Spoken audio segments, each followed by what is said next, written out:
he turns to Jerusalem. And his young friends, led by Peter, say, "Oh, don't do that." Their cautions suggest that he shouldn't go to Jerusalem. There's a real turning point, there's a real crossroads in the life of Jesus. Let me read it to you. Jesus sternly warned his disciples not to tell anyone that he was the Messiah. From that time on, Jesus began to show his disciples that he must go to Jerusalem and undergo great suffering. The suffering would be at the hands of the elders and the chief priests and the scribes. And he would be killed, and on the third day be raised. And Peter took Jesus aside and began to rebuke him, saying, "God forbid it, Lord. This must never happen to you." But Jesus turned and said to Peter, "Get behind me, Satan. You are a stumbling block to me, for you are setting your mind not on divine things, but on human things."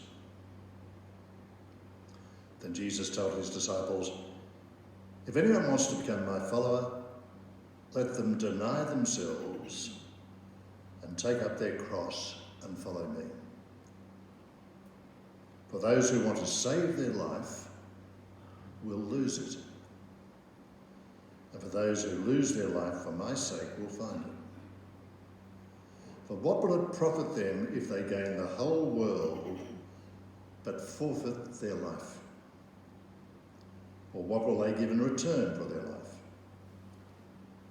For the Son of Man has come with his angels in the glory of his Father, and then he will repay everyone for what has been done." This is the gospel of the Lord. Thank you, Lord Jesus Christ.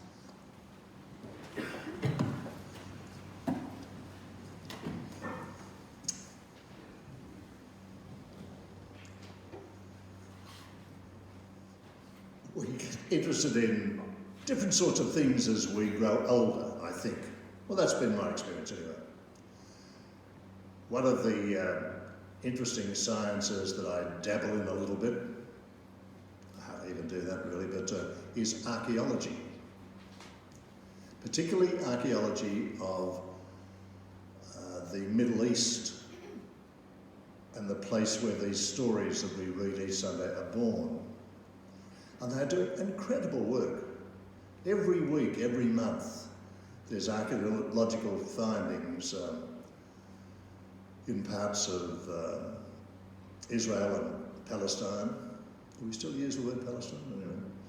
Anyway, we do, of course. that it reveals something about the past and throws a bit of light on the Gospels that we're reading. For example, as a child, I think I would grow up, or until quite recently, I grew up thinking that Jesus lived a fairly quiet, rural, rather distant life in a little village called Nazareth. Well, out of the mainstream. The mainstream was Jerusalem. But quite a number of years ago, a few decades ago, they began to dig up a town called Sephora. And Sephora turned out, and continues to turn out, to be a very significant urban centre.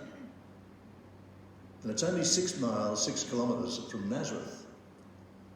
So that sort of turns a lot of my thinking about where Jesus came from on its head. He did live quite close to a Greek city, a city of some culture, a city of some architecture, a city that reflected a good deal of the culture of the day. And that sort of changes the picture that we have. When it was also a time of incredibly political turmoil, and it seems that when Jesus was quite young, he was a baby, there was a peasant revolt in Sephora, and a great deal of violence and mayhem was the result. You see, the people that really the people that the gospel is directed to often were landless, dirt-poor tenants. They were living lives of intense frustration. They were living lives of constant hardship and crippling taxation. They were the people whose life was being sucked out of them by the colonial forces. And they were the people that Jesus spoke to. They're the people of the Beatitudes. They're the people of the parables that we hear about. He was talking to people who were really under intense pressure to live their lives. And that pressure built up and spilt over into a very bloody and violent attempt to take control of this city of Sephora. Sephora, which was under the leadership of the authority of Herod the Great, who was a puppet king of the Romans. So the peasants rose up, and there was a man named Judas who moved in and led an armed revolt against Sephora and tried to overcome that city. Now, all of that's a different sort of scene than my imagination ever has sort of been led to. As a result, of course, the immediate and violent response to this revolt of Judas and the peasants was swift and brutal. And the Romans came in, and Sephora was destroyed, and the smoke of the burning city could be clearly seen from Nazareth, where Jesus and his parents lived. The point I'm making, a bit slowly I think this morning, just warming up, the point I'm making is there were 2,000 people crucified. The Romans' choice of execution was crucifixion for many crimes. And crucifixion had the character of being very public. And the bodies and the crosses were left out as a message to those who would even dare to try to respond to the Roman colonial power. So, and this is the point I'm making, the young Jesus of Nazareth grew up in an incredibly violent time when crucifixion was almost the context in which he grew up in his life. To deny the imperial might of Rome led to this extraordinary sort of response. Today's gospel is a turning point in Jesus' life, as I said. He's about to turn his face to Jerusalem. And with that sort of background, the threat and the possibilities in Jerusalem that would turn out to be, in fact, his death and resurrection, that became more and more apparent to those young people that followed him. And Peter, of course, said, "Don't go. Don't be stupid." Peter was motivated by a sensible caution. Why go to Jerusalem? You're working here in Galilee. You are healing people. You are telling stories. Your message of a different way of life from the oppression they were living under, a way of life of gentleness, of love, of new sense of relationships, of justice. Surely you can do it here more effectively in Galilee. And Jesus' response to him was, "Get behind me, Satan." It's the real issue, is the real tension between sensible caution debilitating fear. And it's a sort of a tension that I think is in my life and perhaps in yours as well. There are moments in our life which are crossroads, when we have to make decisions. Some of them are pretty small and they may appear to be inconsequential, but looking back on them, think about it yourself, looking back on them, they become very significant paths that shape our lives in different directions. I think of going to the seminary, in fact, all those years ago. You'd think it was a big, dramatic decision. But in fact, when I'd come to look at it, it was made up of tiny little choices that culminated in going to the seminary and really shaping the rest of my life.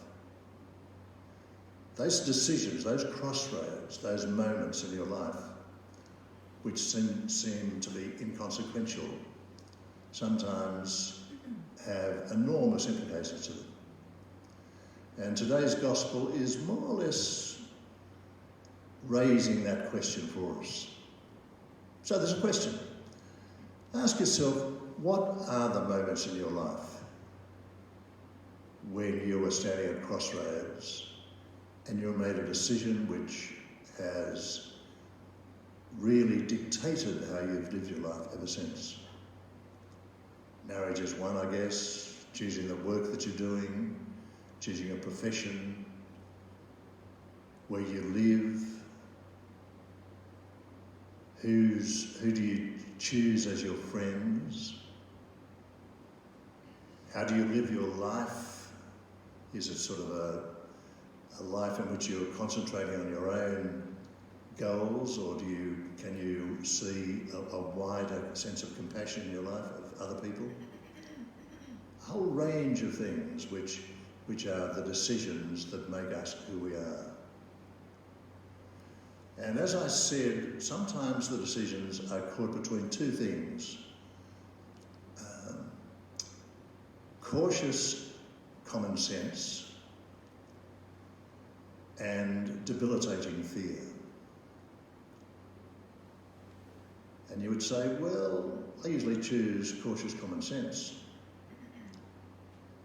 But in this case, Jesus sort of, the context of those crucifixions and the brutal life that he led, that was exposed to as a child, that's the point I'm making. He knew what he was doing when he turned his face to Jerusalem. He overcame his fear. In fact, his fear came in the words of Peter. Peter said, "Don't go." And then Jesus uses very strong language.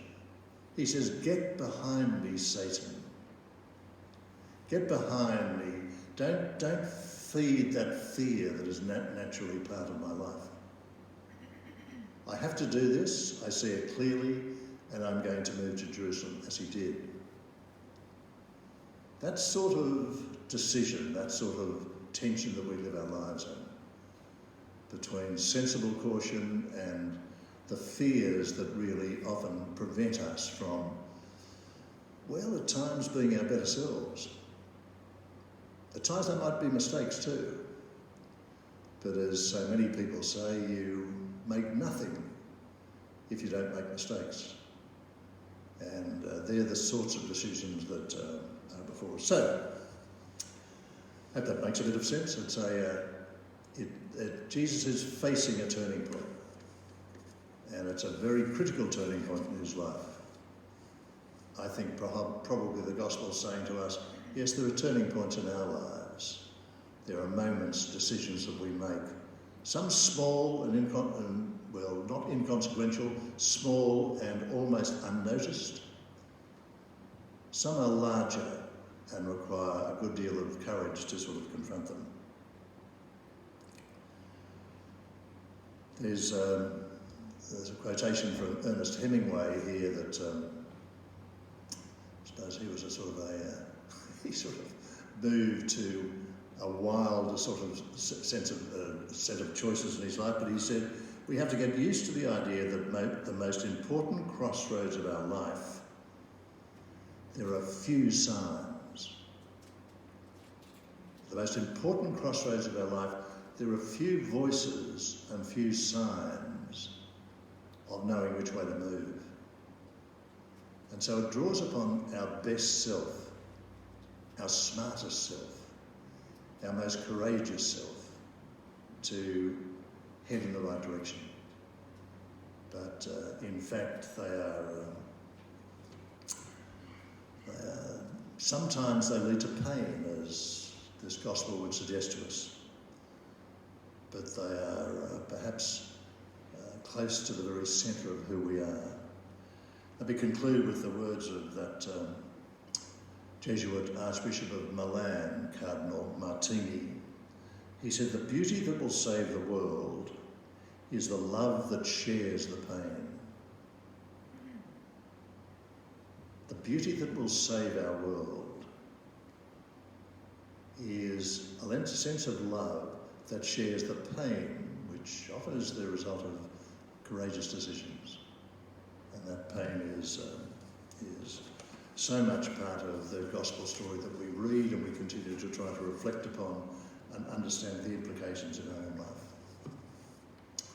So, there are times of crossroads, and we need to think clearly, courageously, and with great insight as we face which direction we move in our life.